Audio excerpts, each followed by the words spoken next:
Hello everyone, welcome to Bhadra IAS Academy. আমি সকলোৱে জানো যে 1826 চনত ডেভিড স্কট যেতিয়া ব্ৰিটিছৰ এজেন্ট হিচাপে অসমলৈ আহিছিলে তেওঁ অসমৰ শাসন ব্যৱস্থাত বিভিন্ন ধৰণৰ পৰিৱৰ্তন আনিছিলে তাৰে কেইটামান গুৰুত্বপূৰ্ণ পৰিৱৰ্তনৰ বিষয়ে আমি জানোচোন আহক প্ৰথমে আহিলে সামৰিক ব্যৱস্থাৰ পৰিৱৰ্তন 1826 চনত ইংৰাজ চৰকাৰে হিন্দুস্তানী গোৰ্খা কিছু সংখ্যক মুছলিম আৰু কিছু সংখ্যক স্থানীয় লোকেৰে এটা সামৰিক বাহিনী গঢ়ি তুলিছিলে আৰু সেই সামৰিক বাহিনীটোৰ নাম দিয়া হৈছিলে Assam Light Infantry বা Assam Light Infantry এই Assam Light Infantry দুটা ভাগ কৰা হৈছিল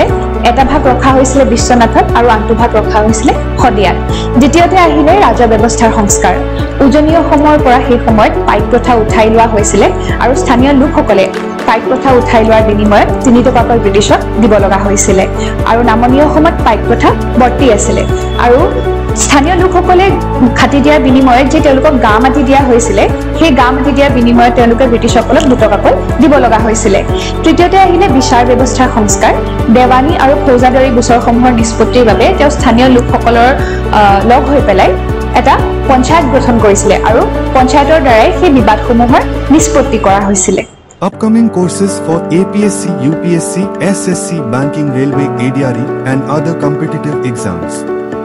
For enrollment, call us at 8638391721.